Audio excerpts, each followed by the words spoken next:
Tailor Tails, and we're gonna continue doing Eeyok's route.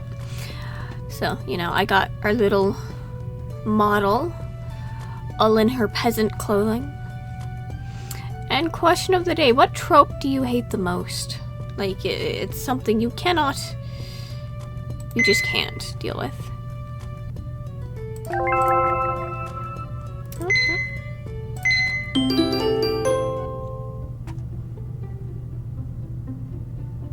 Okay. Oh, this is gonna be a lot of reading. I hope you guys like this. I awake, grasping for breath. Gasping, that's an S. Gasping for my breath, clutching at my neck like an animal in primal mode. I'm panting loudly, bewildered, looking around. My neck, it hurts, but there's no blood. I'm sure of it. I felt the blade. I felt my head roll. I pull my hands through my hair, still gasping, until I fall out of bed. How graceful. I land on the cold wooden floor, knocking the wind out of me. Laverna? A female voice called out beyond the walls. What happened? Where am I? I sit up straight, frightened and unaware of what's going on. I've died, haven't I? Then a girl bursts through the doors, an all-familiar one. See, she gets nice clothing.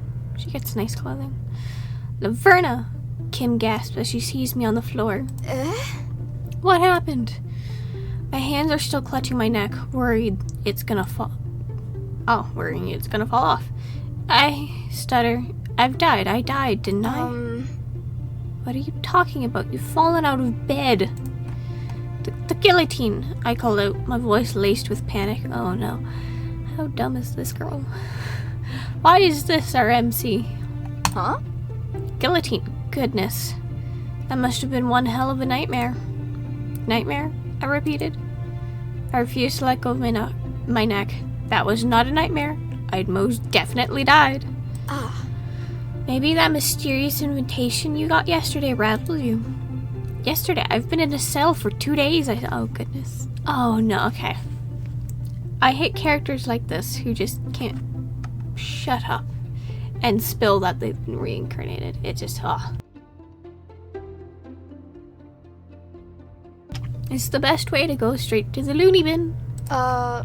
Estelle, what do you mean? You've been here with me all this time. Kim, why are you here? I ask. Why wouldn't I be? This is our room in the attic. We're late for work. Work? Now I'm even more confused. Oh, goodness. Oh, goodness. This girl. I don't like Laverna. I know we created her, but I don't like Laverna. Mr. Anderson is going to deduct it from our pay if we don't hurry up. So come on, freshen yourself up. Kim extends a hand to me.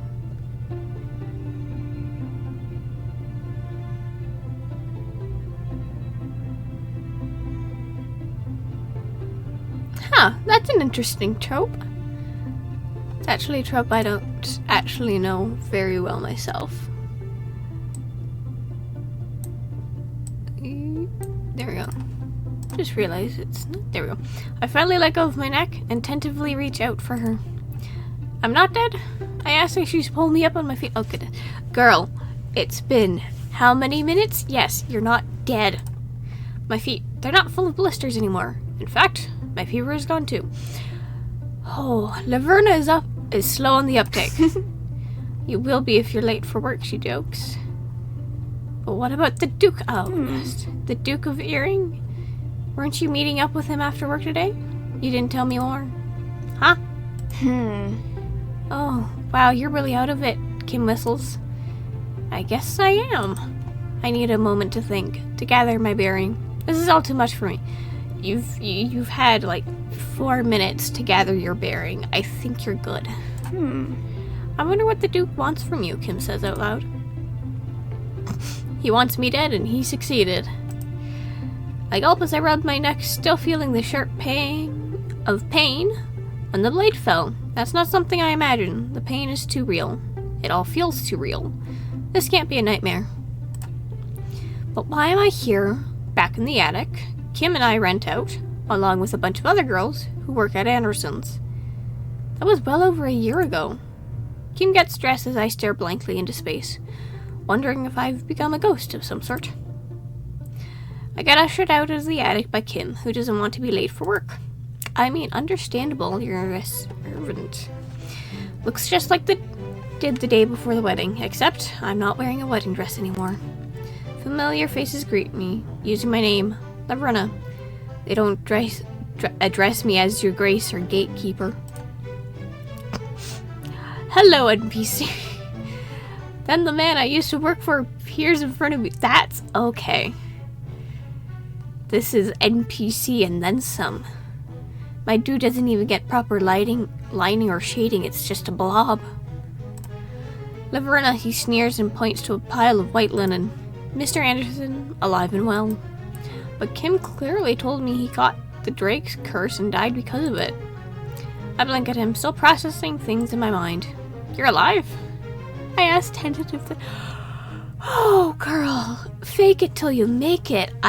This is a trope I hate so much. This is gonna be painful for me. What's this about you're going to wish you were dead if you don't get these cleaned right now? Kim rushes in and picks the pile of clothing from the floor, smiling at him apologetically. And there you go. I can see you guys now. Oops. Ah. Of course, Mr. Anderson. We'll get on it right away, she says. Kim elbows me in the side, fixing me with an odd look. Get to work, she whispers to me. So there I am, hunched over some fabric, huddled beside everyone else on the wooden platform near the windows, taking advantage of the sunlight as much as possible. I go through the motion. I still remember how to sew, how to rip, how to cut. Those skills were never forgotten. When Kim nudges me for lunch, we eat some cabbages. We eat some cabbage. Cabbage. The leaves have lost their crunch and the color has turned a darker hue. This isn't fresh, I noted. When has it ever been? Kim rebukes, shrugging. I nibble on a leaf, having no real appetite. You're like a rabbit. Kim, I call out her name. Does Mr. Anderson have the Drake's curse? Her eyes almost bulge out, and she quickly looks around to see if anybody heard what I said. Him? Ha, I wish. As far as I know, he's fattening up at home, keeping all of his earnings to himself. So he's not sick. He's not, but I'm starting to think you might be, Laverna. Is everything alright? I feel my lip quiver.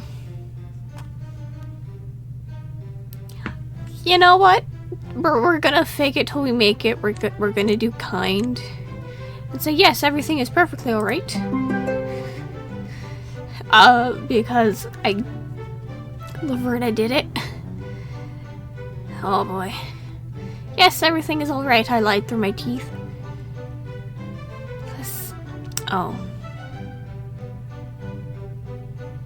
Let's say,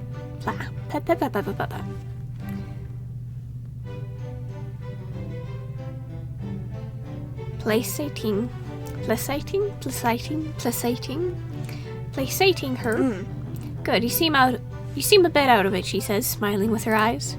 I think I'm just a bit tired from working so much, I say. He does make us work so hard for little pay. For so little pay, Kim agrees. We didn't even get the day off yesterday. Kim, what's today's date? I asked instead. May 14th, she answered. I grow quiet. I got executed on July 9th. And the year? I asked quietly. Kim takes a second to respond, her face scrunching up in concern. It's 59. You okay? The date doesn't match with what I remember, but it does match with what happened a year ago, when I was still under the employment of Mr. Anderson and I wasn't announced as the Duke's fiancé. Okay. In fact, May the 14th is when the Duke proposed to me. That's today. He's going to propose. He's going to propose, I muttered mindlessly. Huh? Propose? Kim repeats, who? Everything changed on this day. My whole life got turned upside down. From a mere commoner working at a tailor shop, trying to survive by eating cabbage every day, to a noble who lives in a mansion, which resulted in my untimely death. But it hasn't happened yet. I can't let that happen again. I'm confused and don't really understand what's going on, but everyone seems to be acting like it really was last year. No one knows I'm the gatekeeper yet, and I've been given a second chance at this life. I can still untangle myself with the fate that lies before me. You're acting really odd today. Maybe you should stay in for the night, says Kim. That's not a bad idea. I could simply not go to the Duke and hear his proposal. I mean, it's an option.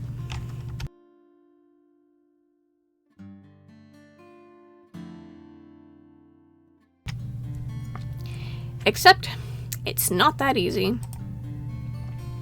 Things are happening as they did before, beat by beat. I've already lived through this day. And yet, I feel my breath catch in my throat when my eyes lay upon the blue-clad knight standing in front of the store. Eeyok.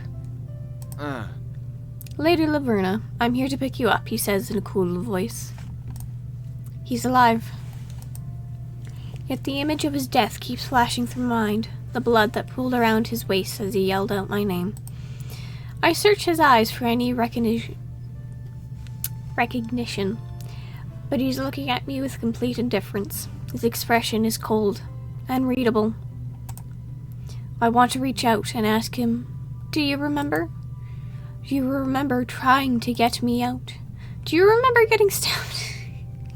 Laverna, please have some tact. Are you ready? He asked, after being met with complete silence. All this time, he has very high boots. I can see them at the very corner. Like, he has beyond thigh-high boots. What if I say no, I venture? The Duke instructed me to take you to Haywall Manor no matter what. It is for your own safety. Is my safety in question, I inquire? We can discuss specifics back at the manor. He dodges the question. Please, come with me. I want to say no, but I'm also conflicted and intrigued. When everyone else was jeering for my execution, this man fought to the death to protect me. But why? I hardly know him, and from what I know, he had mostly been indifferent to me during my time at Haywall Manor. Even outright disdainful at times, much like most of the Duke's staff. I want to know why. Why did he try to help me? Because you were framed. And will he help me again? I'm completely in the dark, and I'm trying to find answers. Very well, I say. Let's go to Haywall Manor.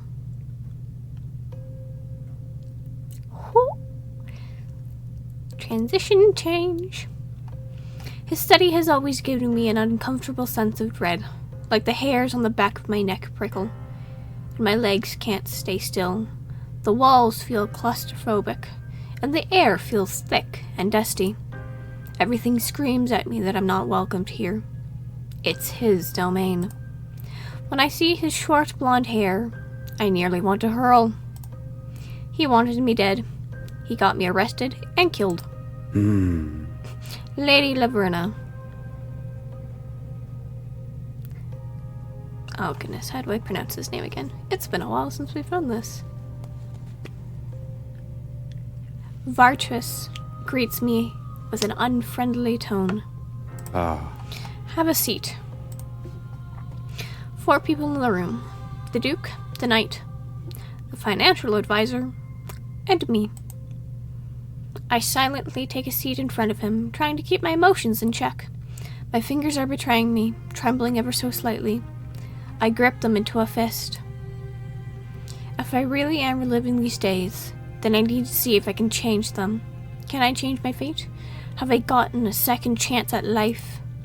I mustn't marry the Duke. I am the Duke of Earring. Vartress Haywall.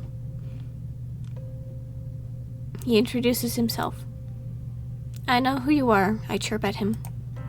He folds his arms across his chest, unimpressed. I brought you here because something has been undercover, a lost piece of the puzzle. Word for word, it's the exact same as last time. Your mother. Her name was Daphne June, correct? That's right, I answer. Oh. And your father's name? He inquired. I hold my tongue. because I know who my father is now, but back then, I didn't. He told me who it was. I take your silence to mean you never knew who your father was, he deduced. Vartus rummages through some scrolls on his desk and unrolls one of them, reading it. You were the illegitimate child of Johnson Brown. Your mother likely kept your birth a secret from him. He died without ever knowing he had a child. I know how the story goes. Your father was in turn the illegitimate child of a woman named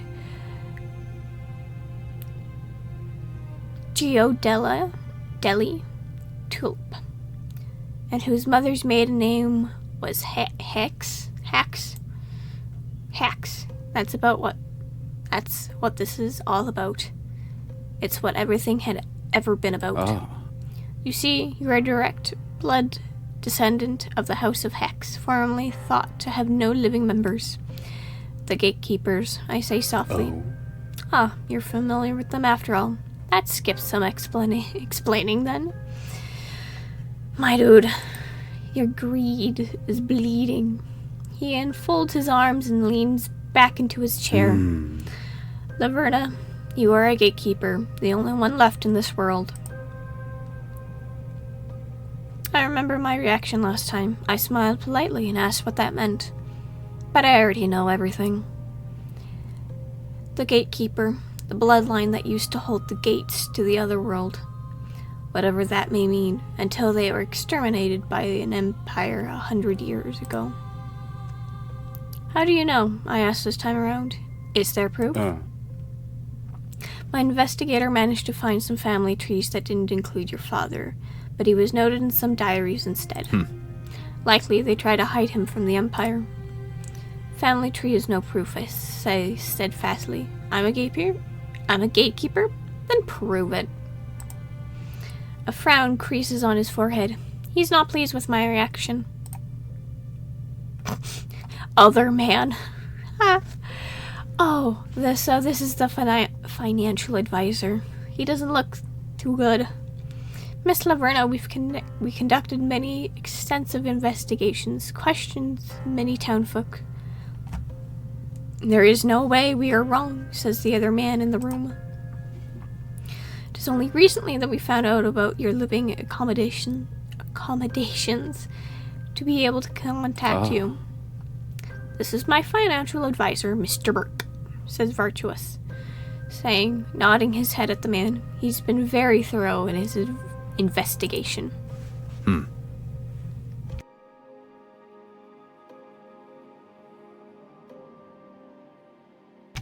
We found direct evidence that you are connected to the House of Hex. Your blood is theirs.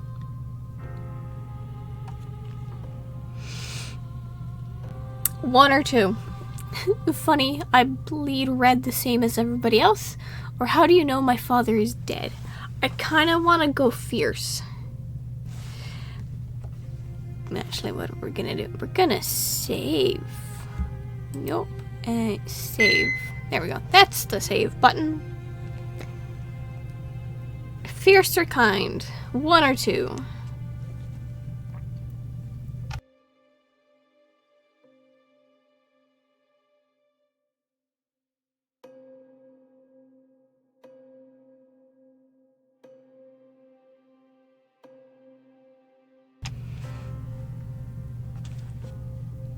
I almost want to go with fierce. Simply because I don't think how do you know my father is dead's gonna get us very far, you know?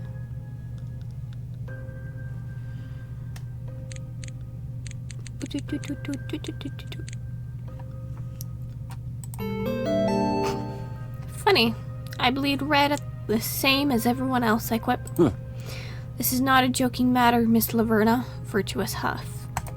I'm not making any jokes, I said, staring at him. My blood isn't anything special. I've evidence to the contrary.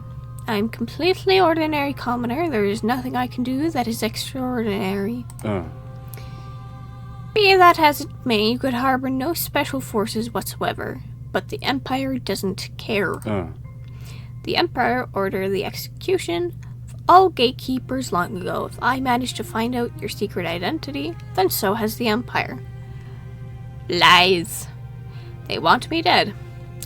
Not exactly news at this point. That's why I asked for your hand in marriage. In return, you will be protected from the Empire. There it is. His proposal. Back then, I was so confused about all these new terms. I was completely overwhelmed. I had never gotten a marriage proposal before, and Kim was already saying I was getting too old. So, yeah, I think it's a trap. It's very clearly a trap. So I had accepted it, feeling immense pressure to do so. And what do you get? I asked, steeling myself. Pardon? He blinks at me. I get protection if I marry you, but what do you get out of this deal? He fixes his ascot. I am in need of an heir, of course, and producing an heir that has the same bloodline of House Hex will bring my own house prosperity. Lies. He hasn't even touched me on our wedding night. We didn't even share the same room as is customary. It's not about an heir. He's not being honest with me. Never have. Well, we'll stop the Empire from killing me or my child, I asked instead. Laverna.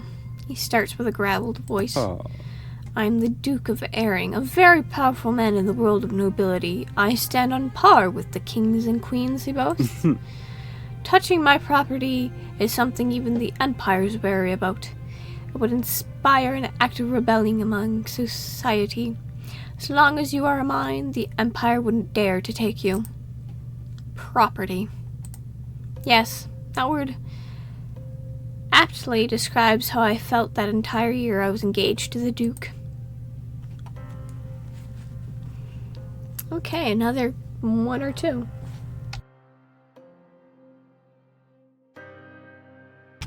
We're getting a lot of these. I feel like the answer to both of these is you kind of don't have a choice, which makes me worried. Oh, chair.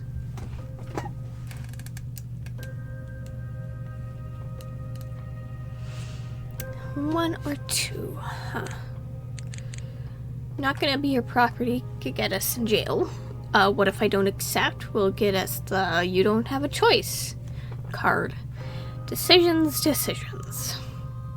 Both of them are gonna again just getting us, killed in the end regardless. I'm right, I've been doing a lot of fierce. I mean, we have to lie through our teeth, but, I feel like we have to, put our foot down. Oh, okay, so that's what that does, actually, that's easier. That's easier on the eyes. How big can we make it? Oh, haha, we can make it bigger. There. Whip.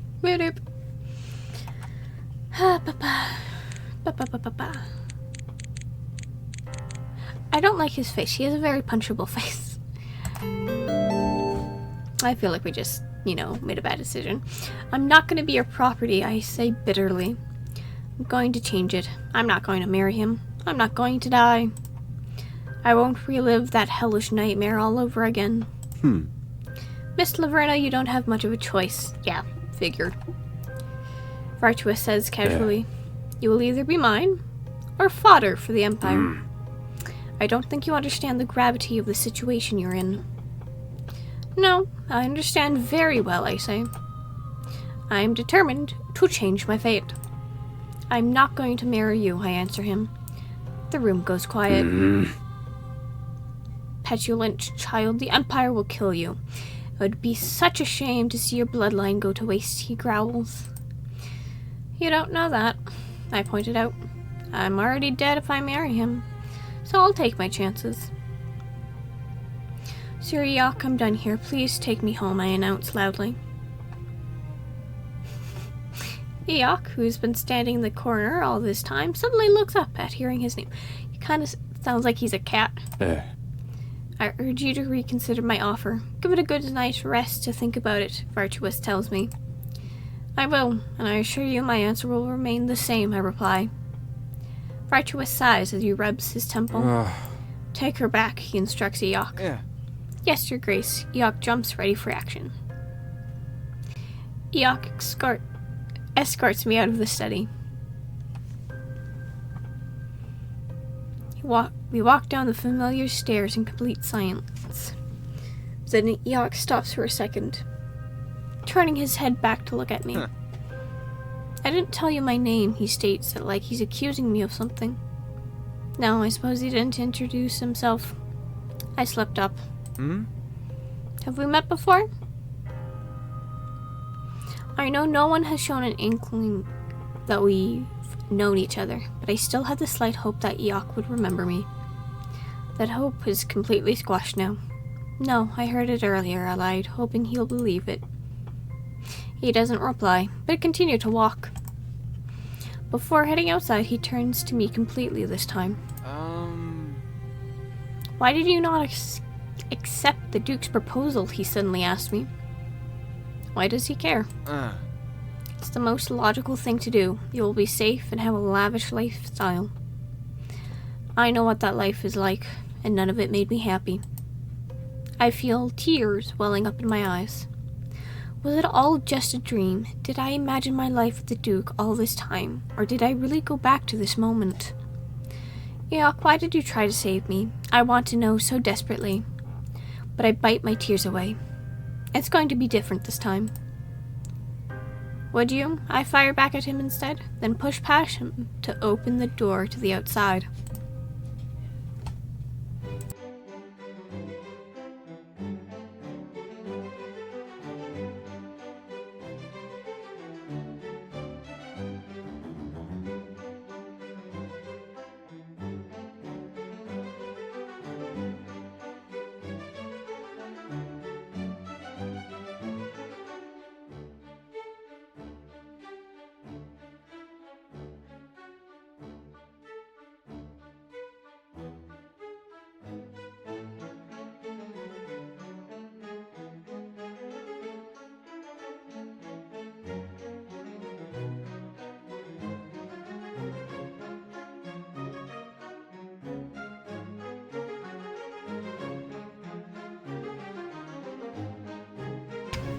Okay.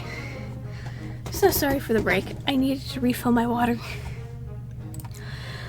Life goes back to normal. As normal as they can be. I wake up, still in disbelief that I'm back here. No longer am I sleeping in that large bed at Haywall Manor. Instead, I'm back in the shabby old bed, sharing the room with my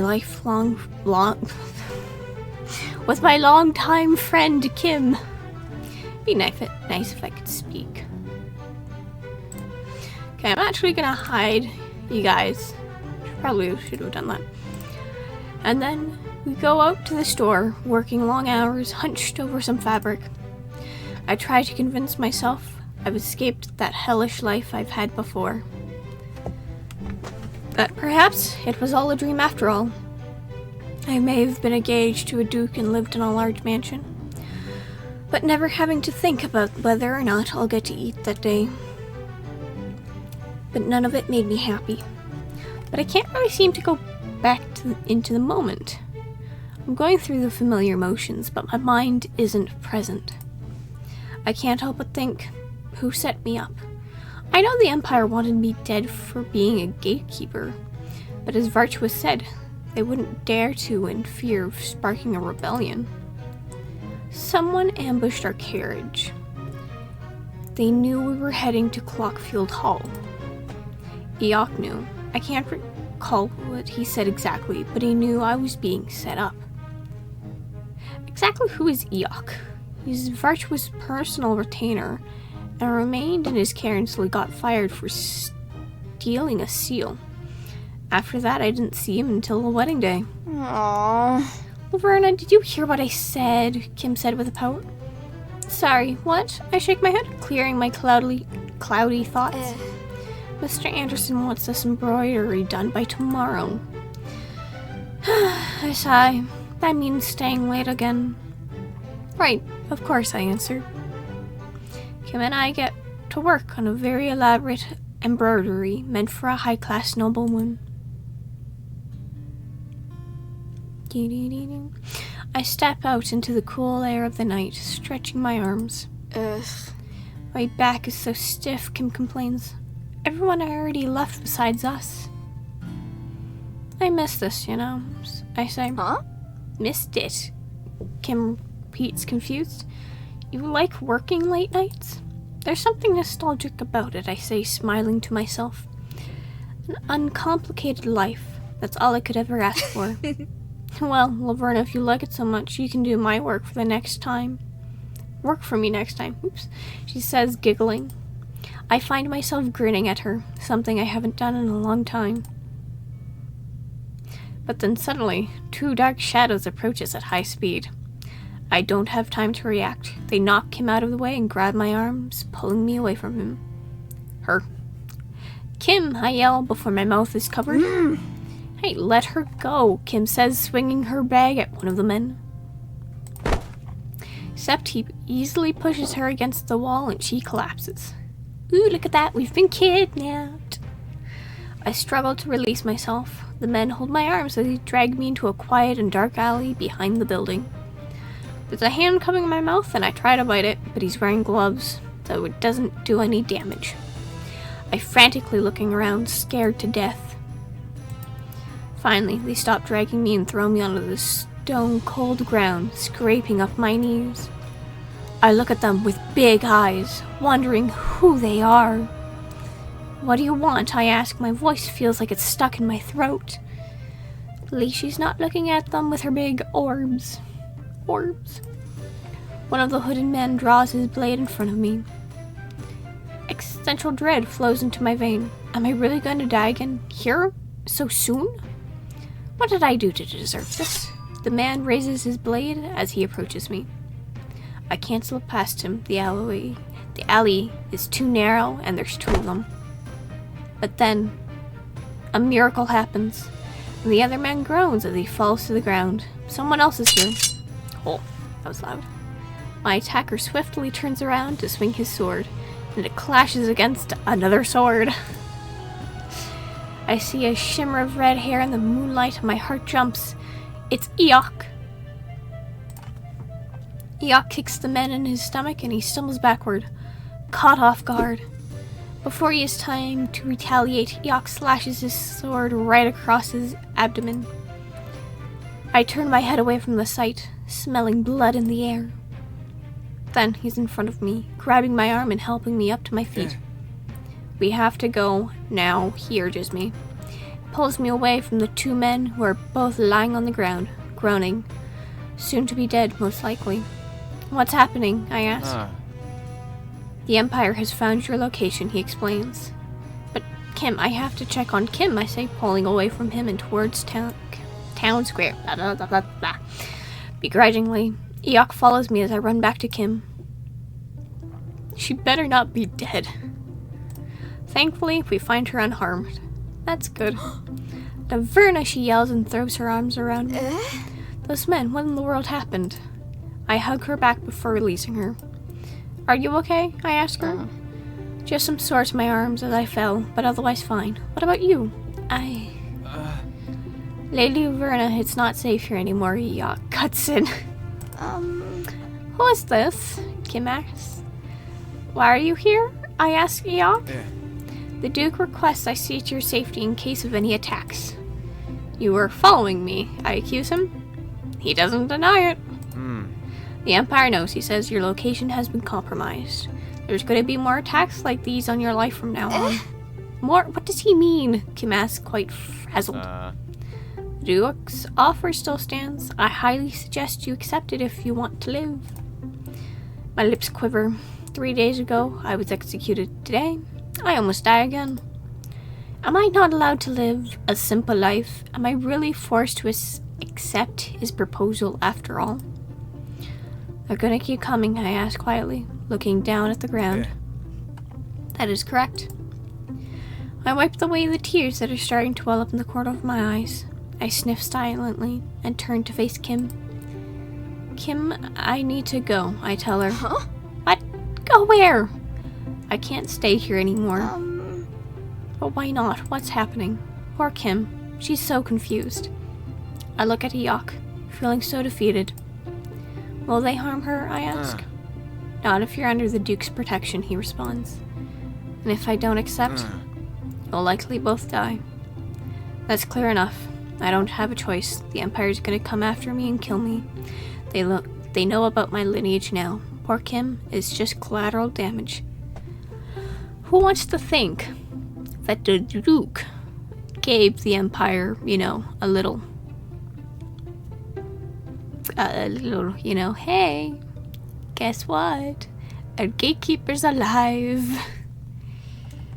An elaborate plot. Kim, I'm gonna have to go away. Tell Mr. Anderson I quit. But Laverna, you can have all my clothes and my money. There's a small box hidden underneath a wooden plank in the floor under my bed. Take whatever's in it for yourself. You're really leaving? Kim asked, her lip trembling. I'll be fine, I managed to lie. I quickly hug her one last time. Make sure you sleep over at Jill's tonight, alright? Don't go home for a couple of days. Okay, I will, she sniffs. I compose myself in front of Eeyok, dusting off my skirt from any dirt. My knees sting. Alright, I'm ready. Take me to the Duke. It's a choice between two evils. Either I die now, or I will die in a year. But that's still a year away. I will have time to prevent it, to change the outcome. I need to plan and scheme. I need to pull everything out of my wardrobe to find a way to survive.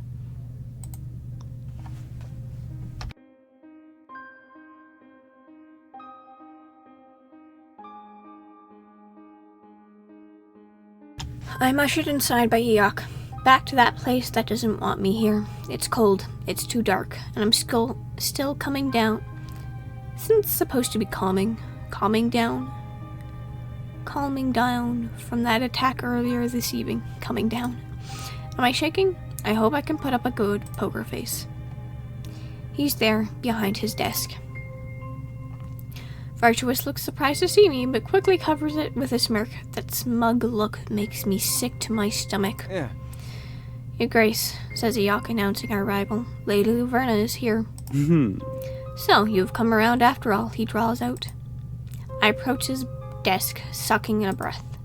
If I'm going to do this, I need to change, because if I accept his proposal, that doesn't mean I'm gonna marry him for real. I will do everything to prevent that from happening. I have one condition, I tell him. Lady Laverna, you really don't have much to bargain with here. I will accept your marriage offer, but... I stretch my hand out and point a finger at Eeyok. I want him as my personal knight. There's a silence as Virtuous expressions morphs into a frown. Eeyok looks confused by the condition as well. He doesn't look confused at all. Gonna get the bad ending. I'm not surprised if we get a bad ending. This is a revenge story. You want my retainer to be looking after you? Virtuous repeats slowly. Yes, I say. Why? I can have any number of knights appoint you. I want him. He saved me from attack tonight. I will feel much safer with him around. It's not entirely a lie, but that's not the reason why I'm asking this. It's because Eeyok's the only person who ever tried to save my life. It doesn't look like he knows who will frame me in the future right now, but he will come to know, and when he does, I will have to make sure he's on my side. Everyone else in this world is against me, cheering for my execution. And in a sea of monsters, there is Eeyok, fighting for my life. It's got to be him, no one else. Virtuous gives me a long, disapproving look. His eyes dart over to Eeyok, who is currently frowning as well. Then his eyes meet mine again. Very well, he will be your personal retainer. In return, we shall be engaged. I clench my hands by my side. I accept. I am Laverna June. the only remaining gatekeeper in the world, and I refuse to die this time around. Oh, that was the end of the chapter. That was the end of the chapter? Okay, that was shorter than what I thought it was gonna be.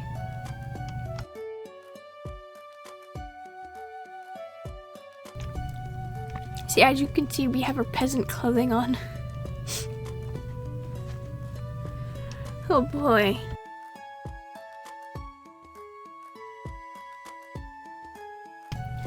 Okay. It is curious. I'm kind of... Do you guys want to continue to... You hate revenge tropes. Well, unfortunate for you, this is a revenge trope. That's all we have. Although it's worse. This is actually really hard for me to read. Do you guys want to go on to chapter 3? We'll just go from there. Sure, okay.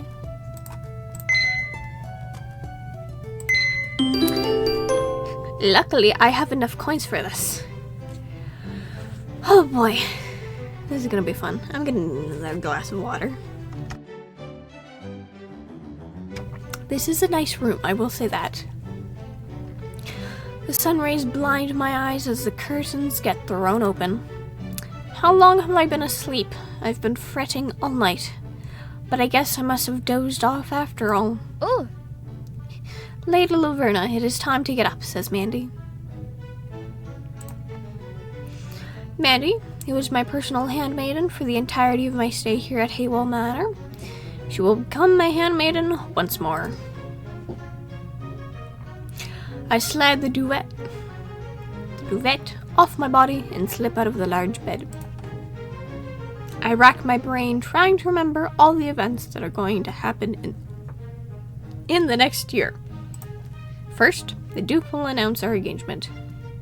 Thus, reveal me as a gatekeeper to all society. That will give me protection against the Empire. Then, the Duke will order me to go through lessons to get me up to speed on reading, history, music, and of course, my etiquette. He's going to make sure I wouldn't drag his perfect name through the mud by being a lowly commoner who couldn't even read. I was never good at the lessons, but I did learn to read the last time. I will be going through a hard time as everyone who I will cross paths with will think me nothing but a dirty commoner. I will be looked down upon. I will have people pulling pranks, lock me up, or spilling tea on me. Entering high society is going to be my literal hell. Eventually, sometime after the Hunter's Fair, Eeyok will be discharged from his service after being found stealing the family steel from the Duke's office. By the time we found out the real culprit, Eeyok already left the manor. This time, things are going to be different. I must make sure Eeyok stays by my side. Lady Laverna, did you understand what I said? Mandy brings me back to the present. Or the past. I'm still a bit confused about that. Sorry, I apologize for blanking out entirely. I'm Mandy, and I will be serving you. If you need anything, or simply ring the bell and I will come. I nod at her. Right, of course. She tilts her head to the side and rolls her eyes at me. The disdain is so palpable. Mandy never liked me much at the start, but she warmed up to me over time. It seems Lady Laverna's wardrobe is rather inappropriate for your stay here, she laments. I only brought what I had on my person, I tell her. Even so, your clothes will never be suitable as the Duke's fiancée. I will tell the Duke we are in need of new garments. Ah yes, shopping for clothes that I could sew but never wear. And he helps me get dressed in my plain clothes. Oh. The Duke expects you to be in the dining hall for breakfast, my lady. I will be there, I assure her. She gives me a wry smile. I will escort you. After all, you're new here to the manor. If only she knew how much of that was untrue. Look at the room. That's quite nice. This dining hall. Why, there's so many chairs. And why do we only get backgrounds of the sky? Like, what floor are we on that we can't see, like, a garden? Like, a garden makes sense. unless we're like on several floors. At the end of the table is Virtuous, having his morning cup of tea and reading the newspaper. I don't know where the people are, they just kind of, whoop, away they went. I shuffle into the room, keeping quiet as I take a seat on the opposite side of the table. Oh boy. Mandy quietly leaves through the servant entrance to fetch my meal. Virtuous doesn't acknowledge me and continues reading the newspaper, while sometimes scraping something off his plate. No news on you yet, he mentions finally. He means in the newspaper. I haven't made headlines yet, as the Empire is keeping quiet about me. That's good. It means we can announce your debut this evening, he says casually. Mandy returns with her breakfast and places it down. Everything is in front of me. She then bows her head. She then bows her head to address Virtuous. Your Grace, Lady Verna's need proper attire this evening. Yeah, she does need to get out of those rags. Ask the housekeeper for some coins and head out into town with her after breakfast to get some new clothes. Nice. How? Great. Here's your Grace, says Mandy as and then she disappears from the dining room. Oh. I prick my fork at the food, suddenly missing the terrible cabbage I had yesterday. It had felt very nostalgic. You will be expected in the ballroom at 7 o'clock in the evening. We will make the announcement then. It always impressed me that Virtuous was able to invite so many noblemen and women on such short notice. It really does show his standing in society. Everybody wants to be on his good side, so if he asks them to come tonight, they will make sure to cancel all other plans.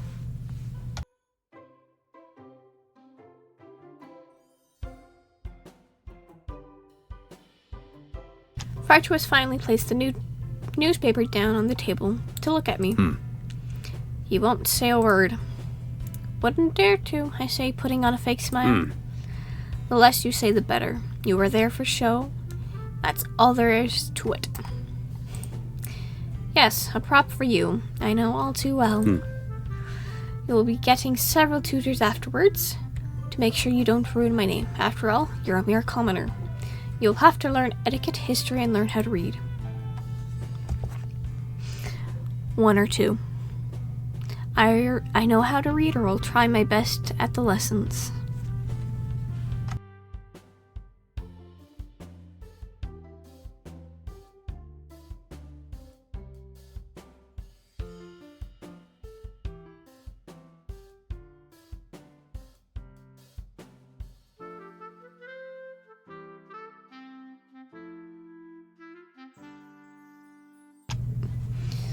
Which one's gonna make more damage? I don't think he would appreciate it if we told him we already knew how to read, so I guess maybe saying we'll try our best at our lessons. We keep the fact that we can read to ourselves.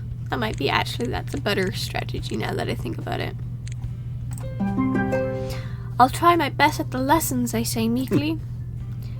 That is the very minimum I expect of you out of this arrangement, he says. Oh, I bite my lip in response. I was never good enough for him, no matter my performance. It was all tainted by my commoner background. Right, you'll learn some instruments as well, so you can perform and entertain the guests. Not looking forward to that.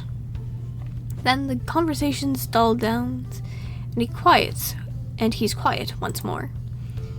Your Grace, I asked timidly. What is it? Is there a way to prove I'm the real gatekeeper? And I don't mean family lineage. Is there a test of some sort, perhaps? After all, Virtuous told me I wasn't the real gatekeeper right before I got executed. It's not like I've ever done anything to prove otherwise. Why are you asking me? If the family's name is true, then you're the gatekeeper, that's that. Perhaps I could ask a historian who is well versed in otherworld knowledge, I suggest. Not many of those left, he grunts, adjusting his position in his chair. Could I visit one? Not this instant, but perhaps on a later date. If I am the real gatekeeper, then all they'll do is confirm it.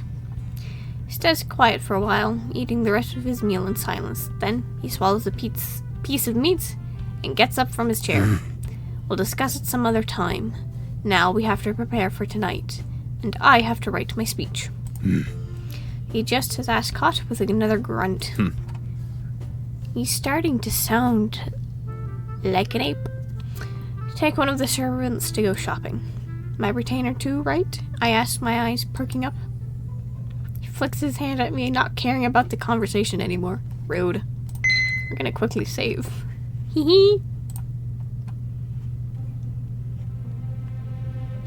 There's one thing that I know to do, is to make sure Eeyok remains by my side. Hence why I will personally make the trip to the stables to fetch him. This is technically uncouth for a lady such as me. Mandy should have been the one to get him, but I'm trying to build rapport with him. The stables is where he sleep, or at least that's how I remember. I spot his dull red hair in the sun as he circles a dummy target with a wooden sword. His fleet footwork is interesting to watch as he sidesteps and attacks the target with a precision strike. Wow. This is hard to read. Eeyok, I called out to him. The man lowers his wooden sword and straightens his back when he hears his name. Lady Laverna, he greets me. I'm in need of a chaperone and carriage. I wish to go to town and visit my old workplace to purchase new garments. His eyes flicker down, unable to meet mine. That's not a wise decision, Lady Laverna, he grunts. I tilt my head to the side, taken aback by his refusal. The Empire knows your precise location, and you are not under the Duke's protection just yet. No, it's not going to end well. For all we know, you could be ambushed when returning. Ah, I say, realizing he has a point. Previously, I did actually go to my old workplace and nothing of note happened, aside from Kim asking me a million questions. Might I suggest Hammer's Tailor's shop at the edge of town? I nodded him. Very well. Take me there. Please ready the carriage. Eeyok stores away his wooden sword as I start to turn around to find Mandy, but his voice stops me. Lady Laverna, he calls out. I look back at him, my eyebrows raising. He looks troubled, like he's unsure what to say. I also notice he hasn't really been meeting my gaze. Why me? Pardon? I ask, confused. Why did you pick me? I should tread carefully here. How I will respond will most likely influence his behavior towards me. Currently, we are complete strangers. It is understandable he will be wondering why I would want him as a guard. I should say something that's credible. That's not like he believed me if I told him he would eventually die trying to save me. Last night, I started slowly trying to spin my story. Those men took me in the dark, and I got scared. They were going to kill me in the streets, and there was nothing I could do about it. My eyes dart over to him, but he's still looking off into the distance. But then you came in and saved me from certain death. I haven't said it yet, but I am very grateful for your act of courage. I slightly bow my head to him to show my respect. I feel much safer with you around. That's why I asked. I finally finished my explanation. That should sound sincere enough. Perhaps I shouldn't have. Do you wish to continue to serve the Duke instead? I asked. No, my lady. As long as I remain at Haywall Manor residence, anything is fine by me, he says, with not a lot of emotion. Then, will you protect me, I ask, clutching my hand to my chest. Subverting my expectations, Eeyok bends down on one knee and bows his head. As you wish, Lady Laverna. Feeling a bit flustered, I usher him to raise his head. Let's get ready, shall we? I will ready the carriage, he replies. I nod at him before leaving the premise in search of Mandy. Oh, that went well.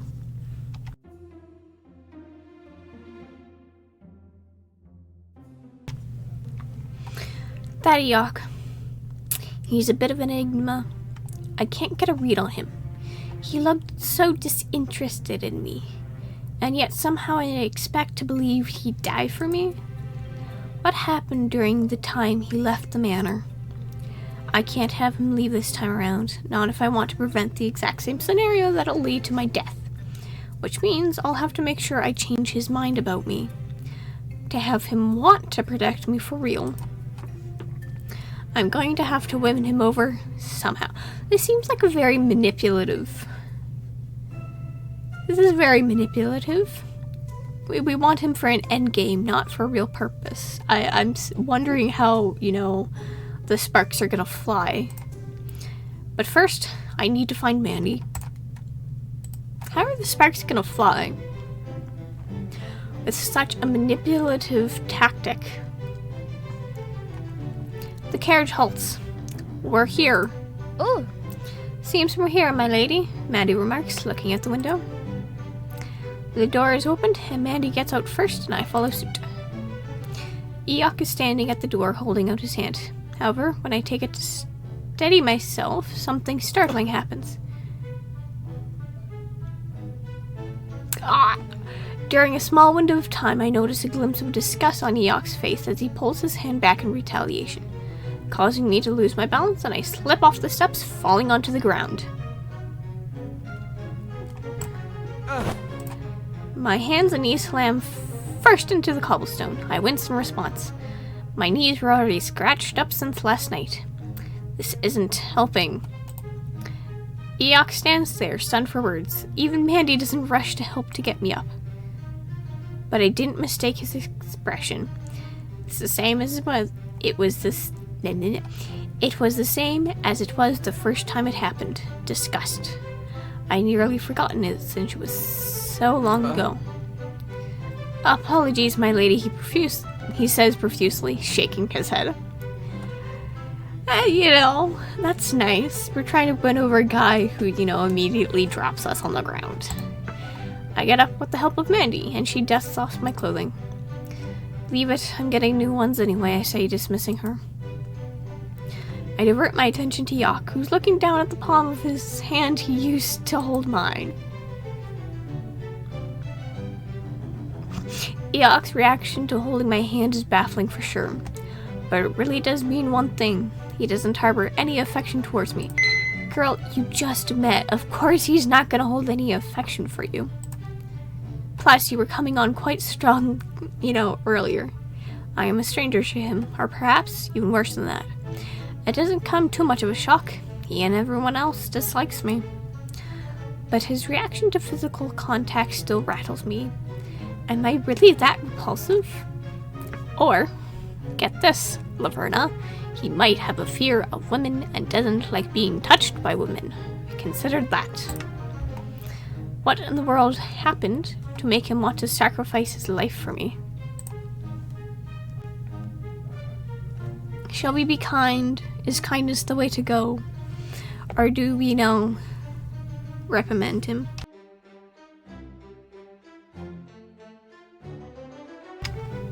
Like, which is the best way? He just dropped us due to physical contact. I still think he has not a fear of women, but close to, not a full phobia. I think it is more or less a fear of being touched by women. Forgiveness?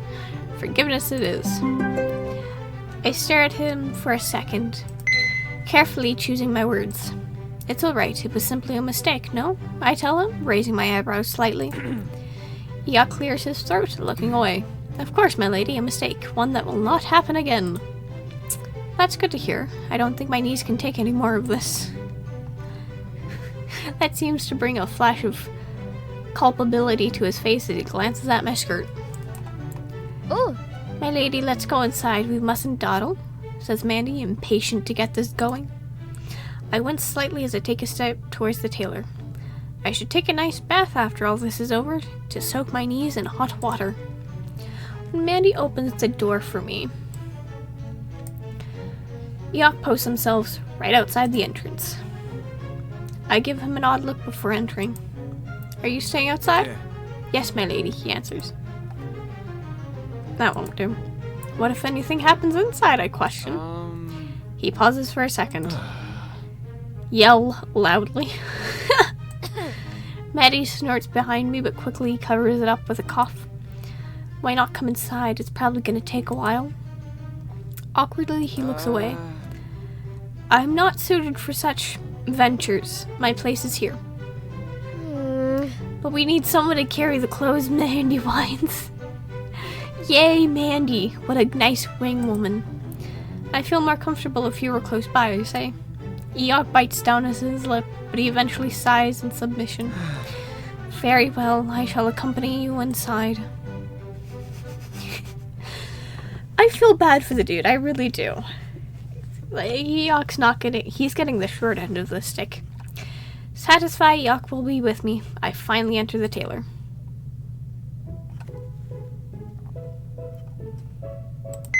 This place is much bigger than Anderson's tailor shop. I know of it all too well.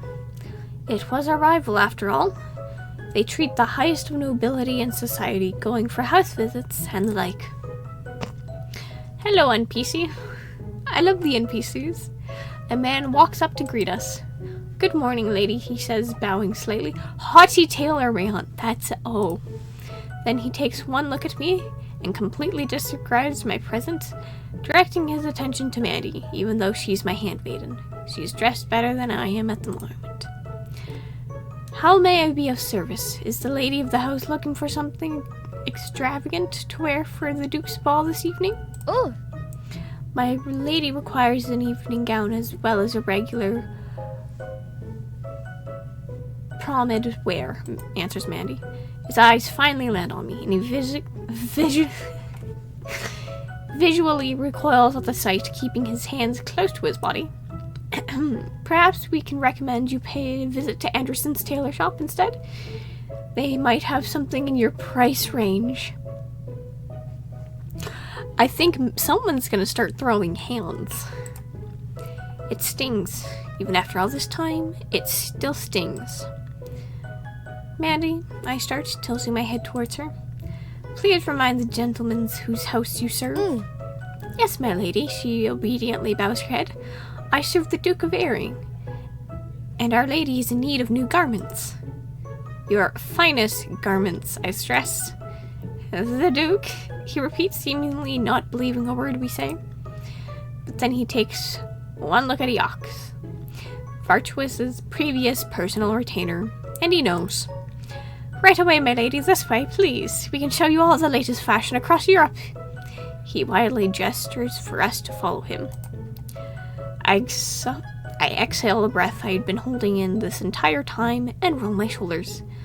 I never did get used to this. We are led deeper into the shop, passing by several seamstresses and tailors doing their jobs. As I stand in front of a mirror, one garment after the other gets paraded in front of me. They stitch the pieces onto me and make sure they fit my measurements. It's quite the undertaking, I should know.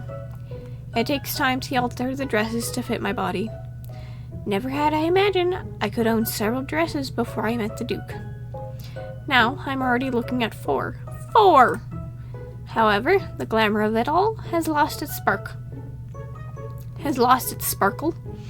It ends in my death. I can't be happy about those gorgeous fabrics and excellent embroideries. You look splendid, like a real lady, Mandy gushes once I showcase another dress. I know she meant for it to sound like a compliment, but it really isn't. Doesn't she? Mandy asks, turning to Eeyok, who has been pretending to be background decoration this entire time. Hello, sir! Hello! Wait, give me a second. Hello!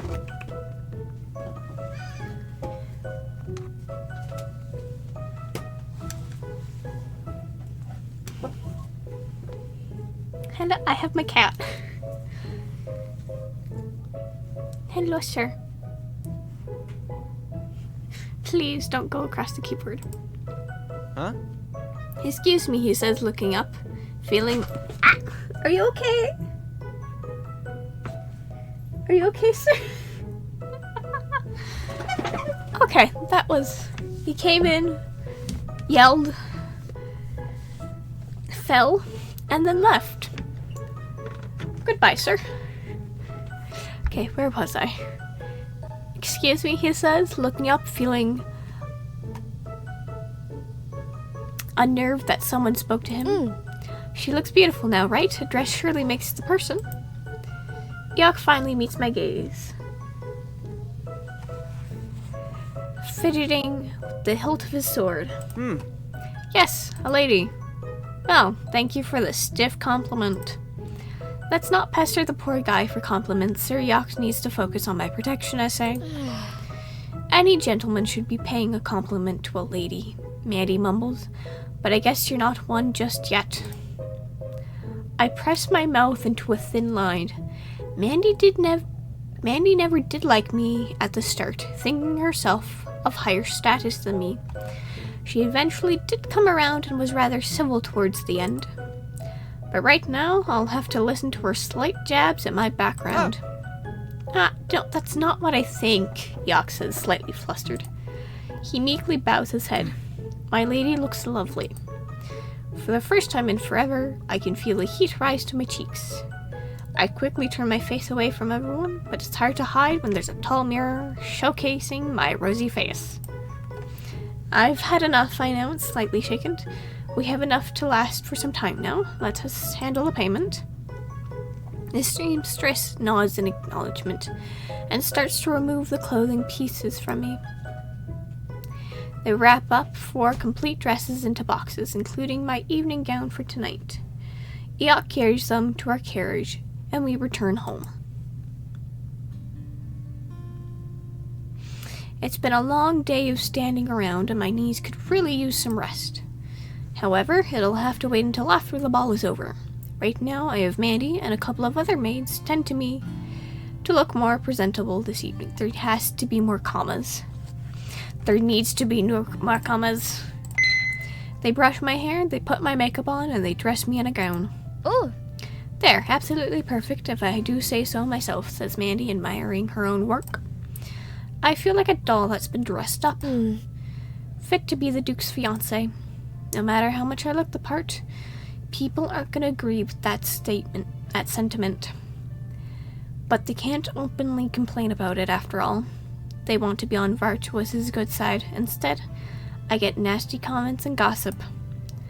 Not looking forward to a repeat of that. You're ready, Mandy declares. Time to let the world know who I am, I grumbled under my breath. This is very sad. Of course, by the time I arrived, the ballroom was already packed with nobility. I feel like a repeat of my wedding, which gives me an ill feeling. Virtuous greet me, or rather, takes me to the side. Come, and don't say a word, he orders. I follow him as we avoid most of the crowd by going around them. And then he leaves me standing on the sidelines as he enters the dance floor. Raising his hand, couples who were dancing before stopped. So the music continues. Ladies and gentlemen, thank you so much for coming on such short notice, he announced loudly. After all, I have a very important announcement to make. With the start of the season, I'm here to say I'm no longer eligible. The crowd murmurs among themselves as Virtuous continues to talk. I've found my fiancée in the young lady Laverna June. Virtuous points to me and all heads in the room turn to stare and gawk. Come here, Laverna. I say nothing and step forward into the spotlight, feeling all those judging eyes piercing a hole in my back. Exactly like last time. The murmurs, the whispers, the criticism. I wasn't introduced with a title. I have no title. I am not nobility nor royal. I am a commoner. Now you may think it's odd, I assure you. It's all with good reason, Virtuous explains. 100 years ago, there were gates all over the continent, leading to the other world. Those gates were guarded by a group of people with special blood. The gatekeepers. It became eerily quiet now. The Empire ordered the closure of all gates, and with it, the death of all gatekeepers. He gestures towards me. But I have here the final lineage of the special blood, the last gatekeeper. Gasps can be heard in the crowd, and murmurs become louder and louder. The gatekeeper holds the gate closed, protecting us from the outworld. Laverna June is our only gatekeeper and my fiancée. You will address her as Your Grace or the gatekeeper from now on. At this point, everybody is talking loudly. No, nobody likes this guy. Some are shouting. I twiddle my thumbs in silence. She will protect us from harm, Vartuous continues, despite the rowdy crowd. She will protect us from the dragons. Really? That's what we're afraid of? Dragons? Dragons. There it is. Funny. I'm supposed to be protecting them from dragons when I've never even seen one. That's the end of the chapter.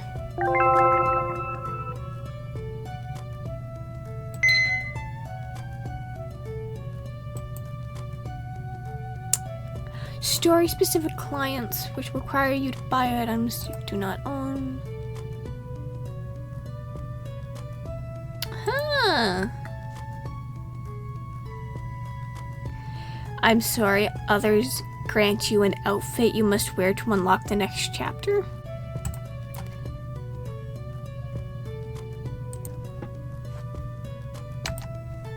Oh, then I guess my lovely little dolls. That's gonna be the end for today, now that we know that in order to unlock the next chapter, I have to finish tailoring an outfit. So, thank you guys again so much for watching. For those of you who get to see this later, don't forget to like and subscribe, hit the bell in the corner, and don't forget to leave a comment down below. I want to know what everyone actually thinks. It's actually kind of went peaceful. It kind of was. So once again, thank you guys so much for watching, and until our next meeting, my lovely little dolls, bye-bye!